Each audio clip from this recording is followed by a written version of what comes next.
Test 1, Section 1. You will hear a woman being interviewed by a market researcher in a health club about her membership of the club. First, you have some time to look at questions 1 to 5.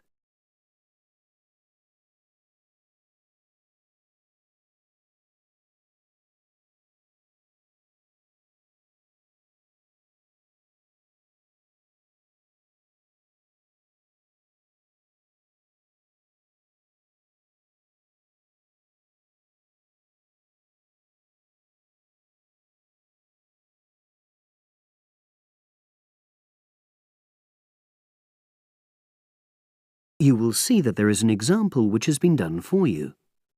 On this occasion only, the conversation relating to this will be played first. Oh, excuse me.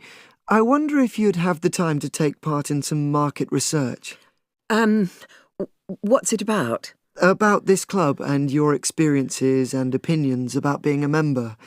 It'll take less than 5 minutes. Oh, OK then, as long as it's quick. Can I start by taking your name? It's Selina Thompson. Is that Thompson? Yes. Okay, great. Thanks. The woman's name is Thompson, with a P. So Thompson has been written in the space. Now we shall begin.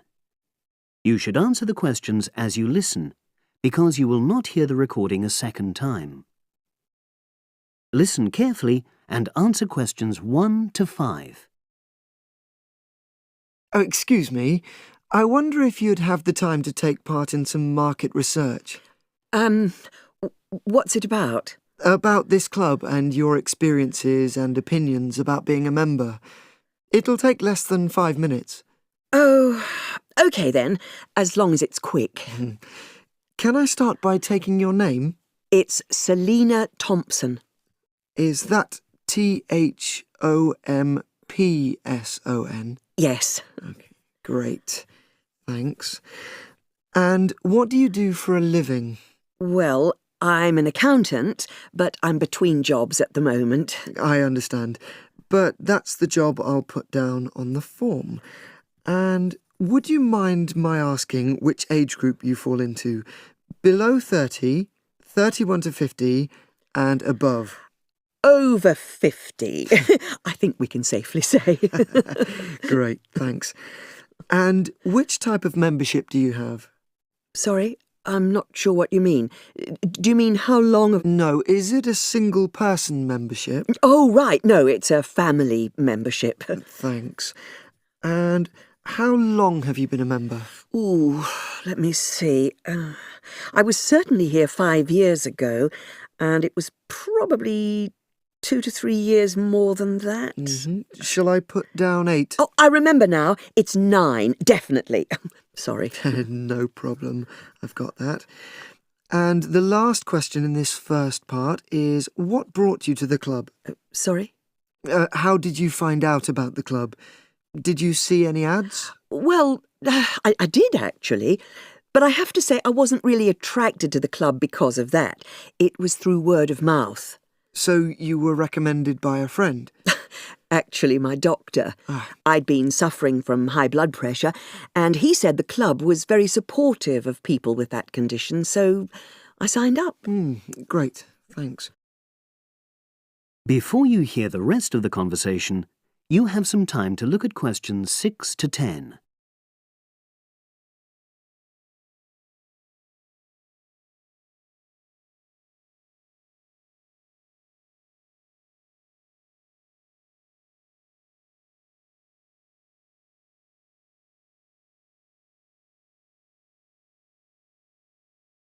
Now listen and answer questions 6 to 10. Now, for the second part of the form, I want to ask a bit more about your experience of the club. Sure. How often would you say you use the club? It varies enormously, depending on how busy I am. Of course. But on average, per month? I'd say it averages out at twice a week. OK, so 8 on average. Yeah, and 4 of those are aqua aerobics classes. That leads me to the next question. Would you say the swimming pool is the facility you make most use of? Fair to say that, yep. Right, thanks. And are there any facilities you don't use? One area I realise I've never used is the tennis courts. And there's one simple reason for that. You don't play tennis? Actually, I'm not bad at it. Oh. It's that I'm not happy having to pay extra for that privilege. Oh, right. I've made a note of that. Thanks. Now, in the last section, are there any suggestions or recommendations you have for improvements to the club? Only about health and fitness? Anything at all? Well, I'd like to see more social events. Oh. It isn't just a question of getting together for games or classes, but other things, you know. Yes, sure. And another thing that I was thinking when I had my yoga class in the gym last night, we were all sweltering in the heat, was that I think they should put in, well, you know... Air conditioning. That's exactly what I mean. The rooms are really light and well designed, but they do need proper installations. Sure. Well, I've made a note of that. Good. So, is there anything else you'd like to suggest? About quality of service, for example? Oh, everyone's very nice here. They couldn't be more friendly and helpful. Oh, but I tell you what, it's a shame the restaurant isn't open in the evening on Saturday, and Sunday as well, for that matter. Oh. So, the club should... Open it later on those days. OK. Well, thank you very much. That's all the questions I have. That is the end of section 1. You now have half a minute to check your answers.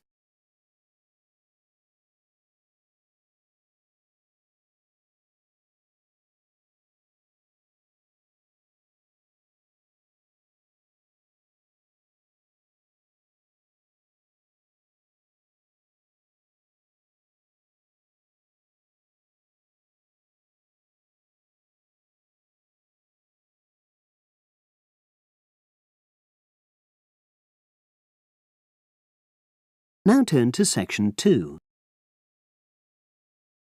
Section 2. You will hear a trainer giving a talk to people who want to learn outdoor survival skills. First, you have some time to look at questions 11 to 16.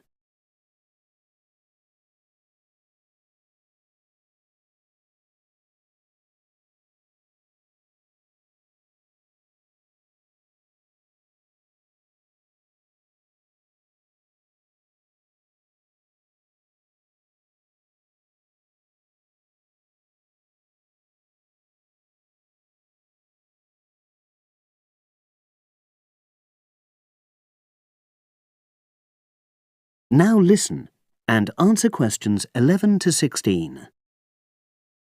Good morning, everyone, and welcome to our outdoor survival program.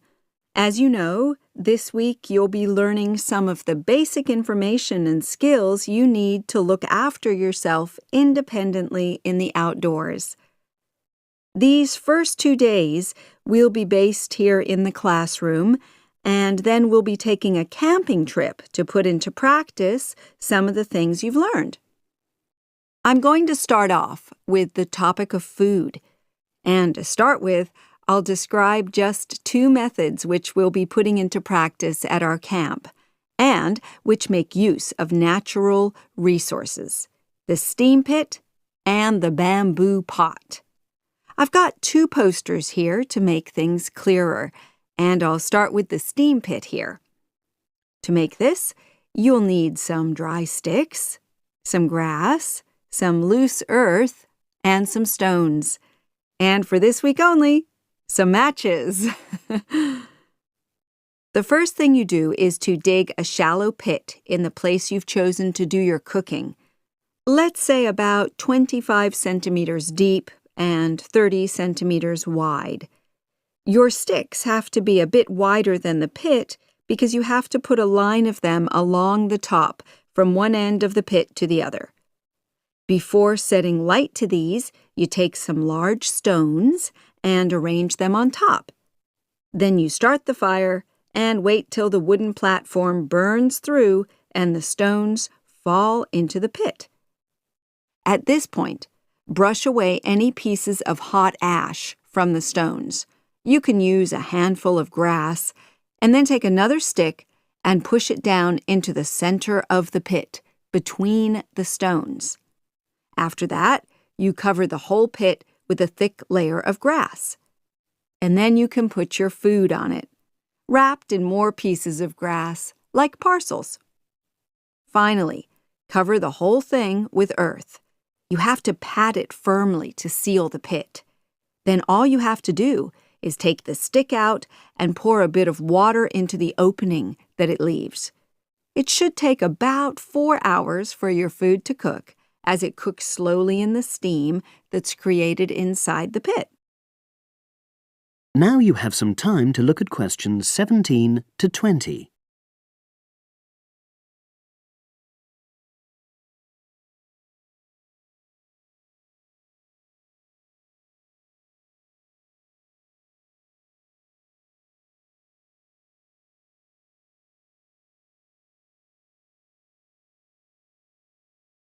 Now listen and answer questions 17 to 20. So, simple but effective. The other method you're going to practice this week is the bamboo oven. Now, the steam pit is ideal in certain conditions because the heat is below ground level. For example, if there's a strong wind and you're afraid a fire might spread. But when it's safe to have an open fire, you can use the bamboo oven method. You get a length of bamboo, which, as you probably know, is hollow and consists of a number of individual sections with a wall in between. You use a sharp stick to make a hole in each of the dividing walls apart from the end one. Then you lean the bamboo over a fire, with the top propped up by a forked stick and the bottom sitting on the ground. You pour enough water in the top to fill the bottom section, and then light a fire underneath that section to heat the water. Then you put your food inside the top section, and the steam coming up the bamboo through the holes you made cooks it.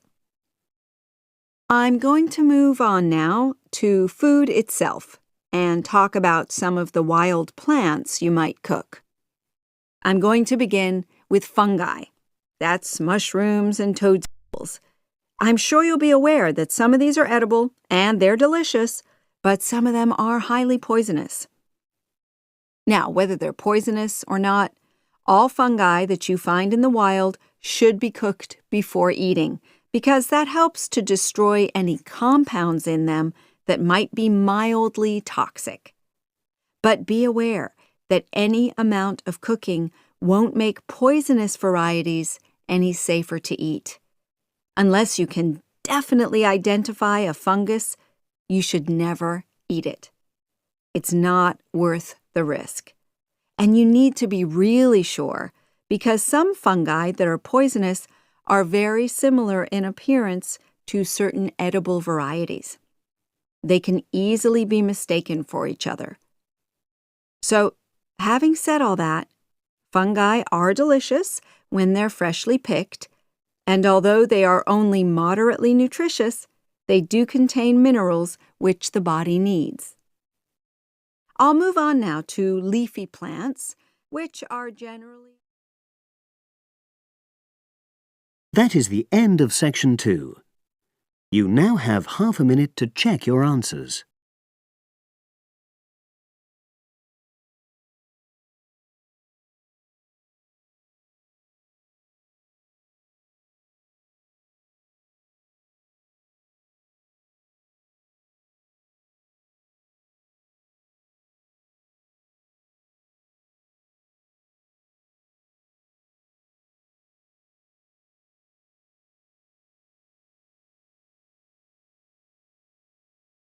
Now turn to section 3.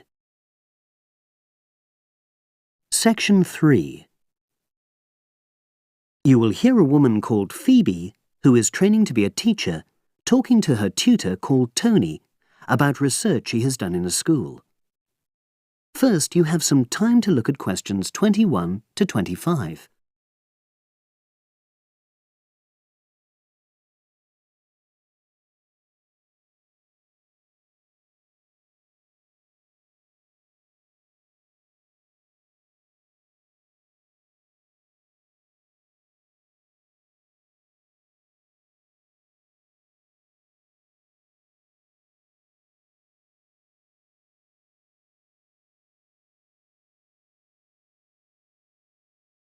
Now listen and answer questions 21 to 25. So, how did you get on with your school-based research, Phoebe? Well, it was exhausting, but really valuable. Good. What was the specific focus you chose? My title is Attitudes Towards Study Among 11 to 12-year-old Pupils. Right, and what made you choose that focus? Well, that's a bit difficult. Lots of my classmates decided on their focus really early on, mainly on the basis of what they thought would help in their future career, in their first year's teaching. So that's what helped you decide? Actually, it was that I came across a book written by experienced teachers on student attitudes, and that motivated me to go for the topic. OK. So what were your research questions or issues? Well, I wanted to look at the ways students responded to different teachers, particularly focusing on whether very strict teachers made teenagers less motivated. And from your research, did you find that was true? No, not from what I saw, from my 5 days observation, talking to people and so forth. OK. We'll talk about the actual research methods in a moment, but before that, can you briefly summarise what your most striking findings are? Well, what really amazed me was the significant gender differences. I didn't set out to focus on that, but I found that boys were much more positive about being at school. Girls were more impatient. They talked a lot about wanting to grow up and leave school. Very interesting. Yeah, it is. From doing the research, it was clear to me that you might start out to focus on one thing, but you pick up lots of unexpected insights. Right. Did you get any insights into teaching? Yes, certainly. I was doing a lot of observations of the way kids with very different abilities collaborate on certain tasks, help each other. And I began to realise that the lessons were developing in really unexpected ways. So what conclusion do you draw from that? Well, I know it's necessary for teachers to prepare lessons carefully, but it's great if they also allow lessons to go their own ways. Good point. Now, I'm really pleased to see you doing this. Analysing and drawing conclusions based on data. But surely this isn't proper data. Because it's derived from such small-scale research. Well, as long as you don't make grand claims for your findings, this data is entirely valid. I like the way you're already stepping back from the experience and thinking about what you've learned about research. Well done. But I know I could have done it better. As you become more experienced, you'll find ways to reduce the risk of difficulties. OK. Now you have some time to look at questions 26 to 30.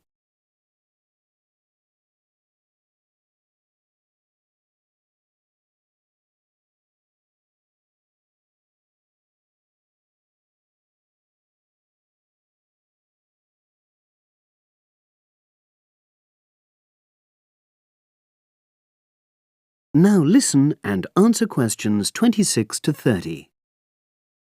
So, let's look in more detail at how you gathered your data. Let's start with lesson observation. Well, it generally went quite smoothly.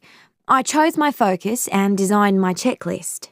Then teachers allowed me into their classes without any problems, which surprised me. It was afterwards that the grueling work started. Yeah, it's very time-consuming, isn't it? Making sense of analysing your observation notes. Absolutely. Much more so than interview data, for example. That was relatively easy to process, though I wanted to make sure I used a high-quality recorder to make transcription easier. And I had to wait until one became available. Right. And did you interview some kids as well? In the end, yes. I talked to 10, and they were great. I'd imagined I'd be bored listening to them, but... So it was easy to concentrate. Sure.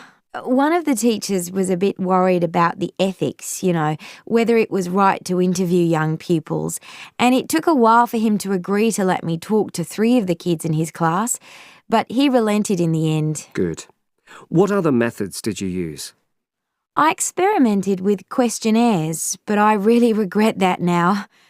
I decided to share the work with another student, but we had such different agendas it ended up taking twice as long. That's a shame. It might be worth you reflecting on ways you might improve on that for future projects. You're right, yeah. OK. And the other thing I did was stills photography. I didn't take as many pictures as I'd hoped to. Lack of time? It's pretty easy just snapping away, but I wanted each snap to have a purpose, that would contribute to my research aims, and I found that difficult. Well, that's understandable, but remember... That is the end of section 3. You now have half a minute to check your answers.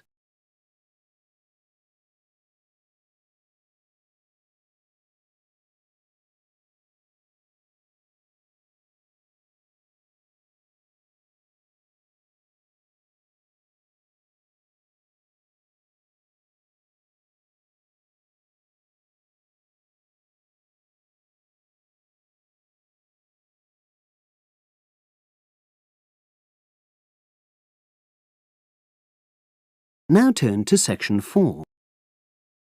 Section 4. You will hear an environmental studies student giving a presentation about his project on saving an endangered species of plant. Now you have some time to look at questions 31 to 40.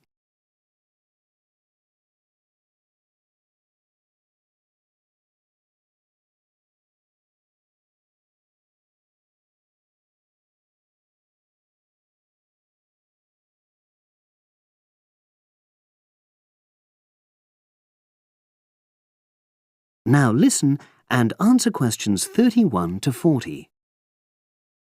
For my presentation, I'm going to summarise what I've found out about efforts to save one plant species, the juniper bush.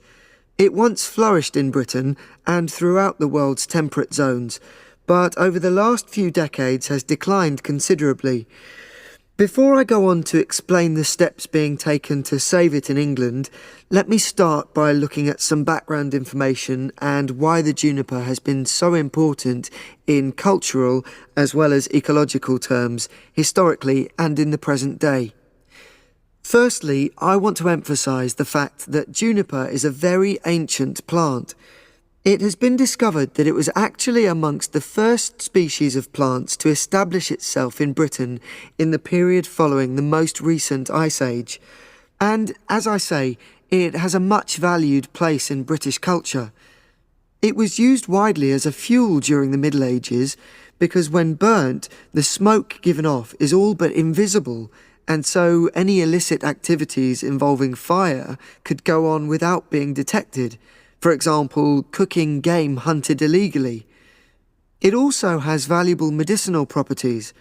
Particularly during large epidemics, oils were extracted from the juniper wood and sprayed in the air to try to prevent the spread of infection in hospital wards. And these days, perhaps its most well-known use is in cuisine, cooking, where its berries are a much valued ingredient, used to flavour a variety of meat dishes and also drinks. Turning now to ecological issues, juniper bushes play an important role in supporting other living things. If juniper bushes are wiped out, this would radically affect many different insect and also fungus species. We simply cannot afford to let this species die out.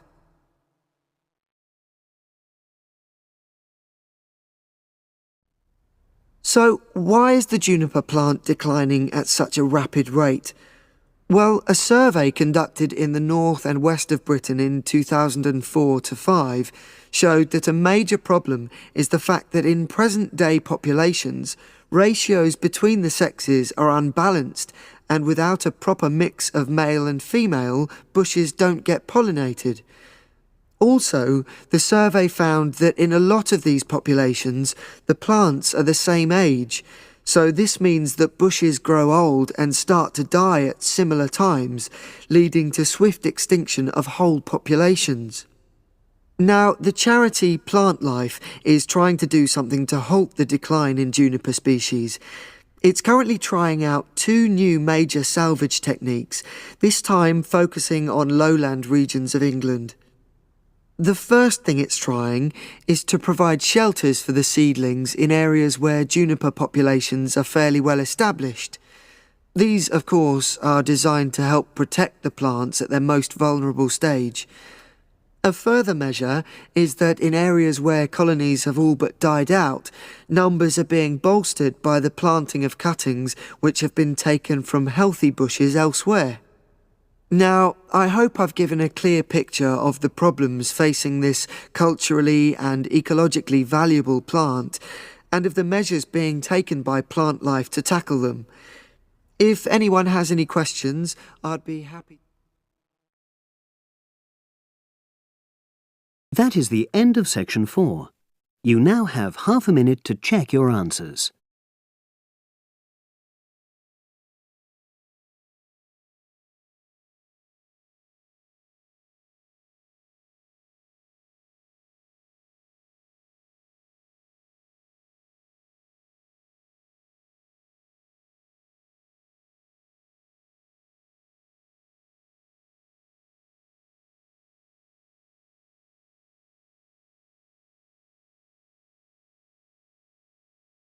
That is the end of the listening test.